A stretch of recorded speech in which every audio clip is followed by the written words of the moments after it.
Hey guys, welcome back to Fantasy Tip. My name is Julian, and today we're going to be continuing that series of episodes that I've been making about each individual NHL team, their noteworthy players, and if I think you should be drafting those players. We're going alphabetically, so today's episode is about the Colorado Avalanche. Now, the Colorado Avalanche obviously just won the Stanley Cup, and they are probably the favorites to win the Cup again, despite losing key players like Burakovsky and Nazem Kadri. They have still a great defense, and obviously they still have Rantanen, MacKinnon, Landeskog. They're a pretty good team. Jumping into my projected lines now for the Avalanche. And on the top line, I have Artturi Lehkonen, Nathan MacKinnon, and Mikko Rantanen. On the second line, Landeskog, Newhook, and Valeri Nichushkin. And on the third line, Cogliano, Comfer, and Logan O'Connor. Now let's jump into their noteworthy players and let's take a look at their number one ranked player on NHL's list. And that would be Cale Makar, currently ranked at number 4. Now, I don't have enough good things to say about Cale Makar. He's a phenomenal defenseman. He is for sure going to be the number 1 defenseman once again this year in fantasy. And honestly, number 4 is a teeny bit early for me because I do think the top 4 fantasy players are McDavid, Matthews, Draisaitl, and MacKinnon. But Makar is pretty much number 5 or 6. So if you do want to draft him a little bit earlier and bolster your defensive core, that's perfectly fine with me as well. Then I have MacKinnon and Rantanen. And guys, they're two of the best players in the NHL. They're definitely worth drafting in the first round super early in your draft. MacKinnon is a top 4 player to me, like I said, and Rantanen definitely top 10 for sure as well. And they're going to be playing the whole season together like they usually do, top line and top power play, and they're both going to have amazing years as usual. And then I have Gabriel Landeskog, who NHL ranks at 34 overall. And he's currently being drafted in Yahoo with an ADP of 31. Which makes a lot of sense for Landeskog. Last year, he had 59 points in 51 games, which is well over a point per game. But he did have a little bit of an inflated shooting percentage with a 20% shooting percentage. His career average is 12.2, so that's definitely going to go down a significant amount. That being said, last year he finished as the 10th best player in fantasy in terms of points per game. Obviously, he missed some time. So the 34 ranking is logical. If he can stay healthy the whole season, he's going to be a hell of a player to have on your team. Definitely like him around that range. The only thing to note is that the last 2 full seasons that he played, he missed about 30 games in both those seasons. I'm not counting the pandemic year. That was only 56 games. He didn't miss any time there. So hopefully he can stay healthy in a full 82-game season this time. Next, I have Devon Toews, and I cannot say enough good things about Devon Toews. He was 57th in terms of fantasy points per game last year and 95th overall, despite missing the first 16 games of the season. This dude is absolutely electric, doesn't even get top power play time, and he doesn't need it to put up points.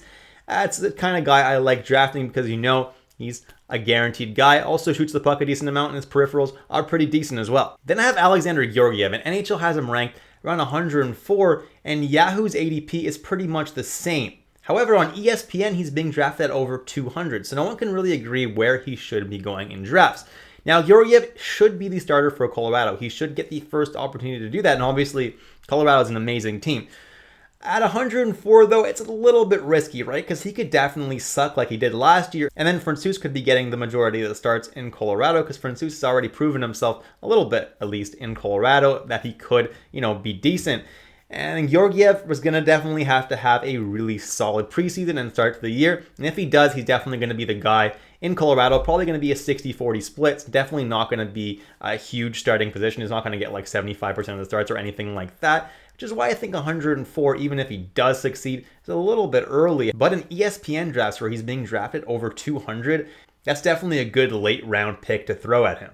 And then I have Bowen Byram, who NHL has ranked as their 140th best fantasy player. Meanwhile, in Yahoo leagues, he's being drafted closer to 114th overall. And to me, that's just way too high for Bowen Byram. He should be ranked a lot closer to that 200 range. Both Makar and Devon Toews are ahead of him on the depth chart, at least offensively.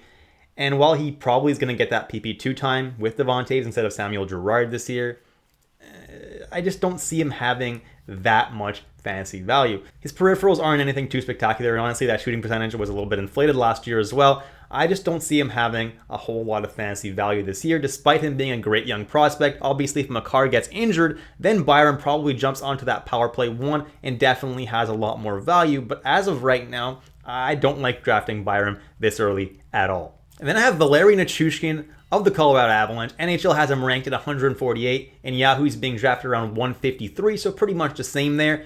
And last year, believe it or not, Nichushkin was the 58th best fantasy player, which is almost 100 spots better than his current ranking.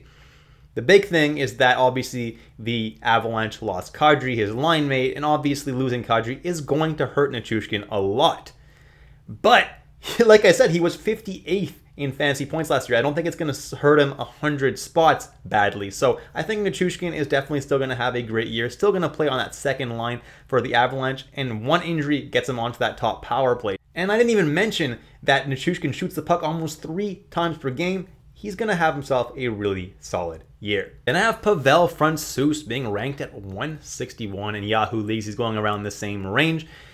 And honestly, I still think that's a little bit early for Francouz. Georgiev is expected to be the starter in Colorado, and Francouz, while he will definitely get some starts in Colorado, 40% minimum this year, he's not going to be the starter unless Georgiev doesn't play well, which is a definite possibility, but at 160-ish range, it's just a little bit early for me. Again, though, in ESPN leagues, he's being drafted at over 200th overall. So if you want to grab the tandem of both Georgiev and Francouz late in the draft in ESPN leagues, that's a definite possibility because they're going a lot later in those leagues.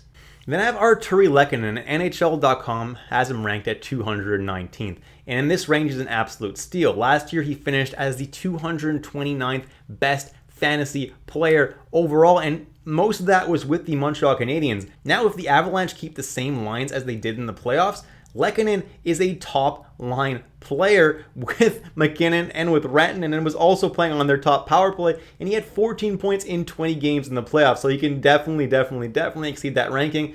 In Yahoo, he's currently going at 172.7 right now, so definitely significantly higher, but he probably belongs closer to that range than the one NHL.com currently has him ranked at. Definitely don't mind Lehkonen this year for fantasy, especially if Colorado keeps those lines. Then I have Samuel Girard, currently ranked 234 by NHL.com, and is actually being drafted at 164 range in Yahoo leagues.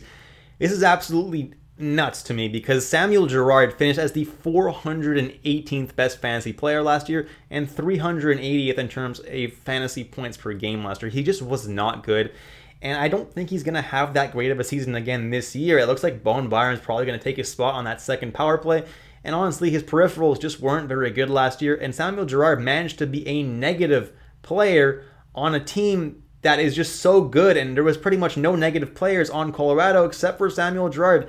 That's saying something. I don't think he's going to have that great of the year this year, and I'm definitely going to be avoiding him, especially at 164 range in Yahoo leagues. Are you kidding me? That's a very, very bad draft pick. Then I have Alex Newhook, who has some pretty nice eligibility with both the center and left wing eligibility, currently ranked by NHL around 245. It doesn't actually have an ADP in Yahoo draft, so you can probably get him pretty late in your draft, and he's slated this year to begin the year as Colorado's second line center. He's going to have to take that spot that used to belong to Nazem Kadri, and he's going to have to play pretty well. He's going to play with guys like Landeskog and Nichushkin, so he should have some pretty decent line mates, and maybe he can get going pretty early in the year and can maybe have himself a pretty decent fantasy season. I don't mind throwing a late round pick at Newhook, although he's not being drafted in a lot of leagues, so if you want to, you can wait and see how he does and scoop him up really quickly if he starts doing well at the beginning of the season. And that's it for this video, guys. Thank you so much for watching all the way through. If you enjoyed it, please leave a like, hit that subscription button, and hit that notification bell if you want notifications for all of my preseason content. Until next time, guys, I'll catch you in the next episode of Fantasy Tipped.